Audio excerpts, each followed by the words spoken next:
사람이 늙어갈수록 정리해야 할 것이 생긴다. 물건도 그러하고 살아온 세월도 그러하며 사람 사이의 인연도 그러하다. 그런데 인연을 끊는다는 것은 참으로 어려운 일이다. 함께했던 시간이 길수록 나눈 정이 깊었을수록 더욱 그러하다. 끝내야 할 때를 알면서도 차마 끝내지 못하고 정리해야 할 관계임을 깨달으면서도 미적거리다 보면 결국 마음만 다치고 말이 쌓인다. 정약용 선생은 강진 유배 시절 두 아들에게 보낸 편지에서 이렇게 고백했다. 벗을 고르는 일이 바르지 못하여 화살 끝을 갈고 칼날을 벼리며 서로 시기하는 사람들이 모두 내가 옛날 친히 사귀던 사람들이었기에 이 점을 반성하고 있다. 이 말 속에는 평생 사람을 대해온 선생의 깊은 깨달음이 담겨 있다. 인연이란 시작할 때보다 끝맺는 방식이 더 중요하다는 것, 관계를 맺는 것만큼 관계를 정리하는 지혜가 필요하다는 것, 그리고 인연을 제대로 끊지 못하면 남는 것은 후회와 화뿐이라는 것을 말이다. 이제 정약용 선생이 유배지에서 깨달은 인연 정리의 지혜를 들어보자. 화를 남기지 않고 조용히 물러나는 방법, 상처 없이 인연을 마무리하는 법을 선생의 말씀 속에서 찾아보려 한다. 사람들은 인연을 끊을 때 대개 같은 실수를 반복한다. 자신의 억울함을 설명하려 하고 상대의 잘못을 따지려 들며 그동안의 서운함을 늘어놓는다. 나는 이렇게 해주었는데 당신은 왜 이러느냐? 내가 베푼 것에 비해 당신이 해준 것은 너무 적지 않느냐? 나는 마음을 다했건만 당신은 그러지 않았다는 말들이 입 밖으로 쏟아져 나온다. 정약용 선생은 이런 말을 가장 경계했다. 유배지에서 아들들에게 보낸 편지에서 이렇게 당부한다. 나는 전번에 이리저리 해주었는데 저들은 이렇구나 하는 소리를 입 밖에 내뱉지 말아야 한다. 만약 이러한 말이 한 번이라도 입 밖에 나오면 지난날 쌓아놓은 공과 덕이 하루아침에 재가 바람에 날아가듯 사라질 것이다. 왜 그런가?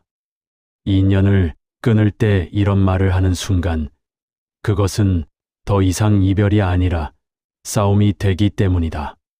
설명은 변명이 되고 해명은 다툼이 되며 옳고 그름을 가리려는 순간 관계는 원한으로 굳어진다. 화가 생기는 것은 인연을 끊는 그 자체 때문이 아니다. 끊는 과정에서 오가는 말, 서로 주고받는 따짐, 누가 옳고 그른지를 밝히려는 마음에서 화가 싹 튼다. 노년에 이르러 정리해야 할 인연이 생겼다면 먼저 물어야 한다. 나는 지금 이 관계를 어떻게 끝내고 싶은가? 옳음을 증명하며 끝낼 것인가? 아니면 평안함을 지키며 끝낼 것인가? 정약용 선생이 보기에 대부분의 사람은 전자를 택한다. 자신이 옳았음을 상대에게 인정받고 자신의 억울함을 풀고 그간의 섭섭함을 모두 털어놓은 뒤에야 관계를 끝내려 한다. 그러나 그렇게 끝낸 인연은 결코 깨끗하게 끝나지 않는다. 말이 쌓이고 감정이 남으며 서로에게 상처가 깊어질 뿐이다. 선생이 말하는 조용한 물러남이란 바로 이것이다.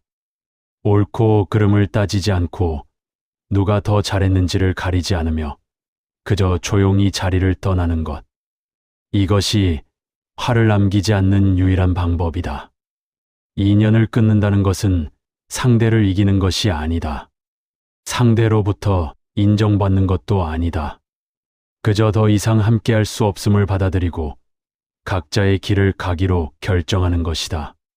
정약용 선생은 또한 이렇게 말했다. 사소한 일을 가지고 절조를 잃어버려서야 되겠느냐. 인연을 정리할 때 작은 옳고 그름에 매달려 품위를 잃지 말라는 뜻이다. 마지막까지 자신의 격을 지키는 것, 그것이 어른이 사람을 대하는 태도다. 노년에 필요한 것은 승리가 아니라 평안이다. 누가 옳았는지를 밝히는 것보다 마음을 다치지 않고 관계를 마무리하는 것이 훨씬 중요하다. 인연을 끊을 때 화가 생기는 것은 끊는 행위 자체가 아니라 끊는 과정에서 오가는 말과 따짐 때문이다. 그러므로 말을 줄이고 따지지 않으며 조용히 물러나는 것이 화를 남기지 않는 길이다. 인연을 정리할 때 가장 조심해야 할 것이 있다. 바로 설명하려는 마음이다. 내가 왜 이렇게 할 수밖에 없었는지 알아달라. 사실은 이런 사정이 있었다. 당신이 오해하고 있는 부분을 바로잡고 싶다. 이런 말들을 하고 싶은 마음이 인연을 끊을 때 가장 강하게 인다. 그러나 정약용 선생의 사상을 보면 이 설명하려는 마음이야말로 가장 경계해야 할 것이다. 설명은 진실을 밝히기 위한 것처럼 보인다. 그러나 대개는 상대를 설득하려는 말이 되고 그 말은 다시 반박을 부르며 결국 다툼으로 번진다. 선생은 아들들에게 이렇게 가르쳤다. 사람을 고치려 들지 말고 말로 옳고 그름을 가르치려 들지 말며 자리를 피하는 것이 상책이라고. 이것은 비겁함이 아니다. 오히려 화를 키우지 않는 지혜다. 정약용 선생 자신도 그러했다. 유배를 당했을 때 얼마나 억울했겠는가. 자신의 결백을 밝히고 싶었을 것이고 누명을 벗기고 싶었을 것이다. 그러나 선생은 끝내 변명하지 않았다. 오히려 아들에게 이렇게 당부한다. 나를 귀양에서 풀어주려고 권세 있는 이에게 부탁하지 말라. 그것은 절조를 잃는 일이다. 조용히 물러나는 것. 말로 옳음을 증명하려 하지 않는 것. 이것이 정약용 선생이 보여준 인연 정리의 태도다. 인연을 끊을 때 설명하려는 마음이 인다면 먼저 물어야 한다. 이 설명이 정말 상대를 위한 것인가? 아니면 나의 옳음을 입증하려는 것인가? 대부분은 후자다. 그렇다면 차라리 말하지 않는 것이 낫다. 문을 닫되 소리를 내지 않는 것. 떠나되 흔적을 남기지 않는 것. 선생이 말한 조용한 물러남이란 이것이다. 상대를 설득하지도 않고 자신을 변명하지도 않으며 그저 담담하게 거리를 두는 것. 노년의 지혜란 많은 것을 아는 것이 아니라 말하지 않아도 될 것을 아는 것이다. 설명하고 싶은 마음을 참는 것, 옳음을 증명하려는 욕구를 내려놓아야 한다. 그렇다면 구체적으로 어떻게 해야 하는가? 정약용 선생의 글과 편지를 종합해보면 선생이 말한 화가 남지 않는 인연 정리의 기준은 분명하다. 첫째, 다투지 말 것. 인연을 끊는다고 해서 마지막에 한바탕 다툴 필요는 없다. 오히려 그 다툼이 두고두고 마음에 남아 후회가 된다. 끝이 좋아야 기억도 좋은 법이다. 아무리 사이가 나빠졌어도 마지막만큼은 품위를 지켜야 한다. 둘째, 말로 결론을 내리려 하지 말 것. 누가 옳고 누가 그른지, 누가 더 잘못했는지를 따지려 들면 끝이 없다. 각자 보는 관점이 다르고 기억하는 것도 다르다. 말로 정리하려 할수록 오히려 더 꼬인다. 차라리 말없이 끝내는 것이 깔끔하다. 셋째, 상대를 설득하려 들지 말 것. 당신도 이해해야 한다. 당신도 잘못이 있지 않느냐는 식의 말은 아무 소용이 없다. 이미 마음이 멀어진 사이에서 설득은 통하지 않는다. 설득하려 할수록 상대는 더 굳어지고 관계는 더 나빠진다. 넷째, 관계를 끊되 감정을 남기지 말 것. 이것이 가장 중요하다. 만남을 끝낼 수는 있지만 원망과 미움까지 남겨서는 안 된다. 더 이상 만나지 않기로 했다면 그것으로 충분하다. 거기에 저주와 악담까지 보탤 필요는 없다. 격하게 끝낼수록 그 상처가 오래 남고 담담하게 끝낼수록 빨리 잊힌다. 노년에 이르면 이런 분별이 더욱 필요하다. 젊었을 때는 화가 나면 따지고 억울하면 싸우고 옳고 그름을 가리려 했다. 그러나 나이가 들수록 알게 된다. 그런 것들이 얼마나 부질없는지를. 옳았다는 것을 증명한들 무엇이 남는가? 상대를 굴복시킨들 무슨 의미가 있는가? 마음만 더 피곤해지고 시간만 낭비할 뿐이다. 정약용 선생이 유배지에서 깨달은 것도 이것이다. 사람과의 화는 옳고 그름의 문제가 아니라 어떻게 마무리하느냐의 문제라는 것. 관계를 정리할 때 품위를 지키는 것, 말을 아끼는 것, 상대에게 상처를 남기지 않는 것. 이것이 어른이 사람을 대하는 예의다. 화가 남지 않는 단절의 기준은 간단하다. 말을 줄일 것, 다투지 말 것, 옳음을 증명하려 하지 말 것, 그리고 조용히 물러날 것. 이렇게만 하면 인연은 깨끗하게 정리되고 마음은 편안해지며 화는 남지 않는다. 정약용 선생은 노년을 사람을 많이 모으는 시기로 보지 않았다. 오히려 사람을 가려내고 관계를 줄이고 마음을 지키는 시기로 보았다. 젊었을 때는 사람을 만나는 것이 힘이 된다. 넓은 인맥이 기회가 되고 많은 관계가 자산이 되기도 한다. 그러나 나이가 들수록 중요한 것은 관계의 수가 아니라 질이다. 더구나 노년에는 체력도 줄고 시간도 한정되어 있다. 모든 사람을 다 만날 수도 없고 모든 관계를 다 유지할 수도 없다. 그렇다면 선택해야 한다. 어떤 사람과 함께할 것인가, 어떤 인연을 정리할 것인가.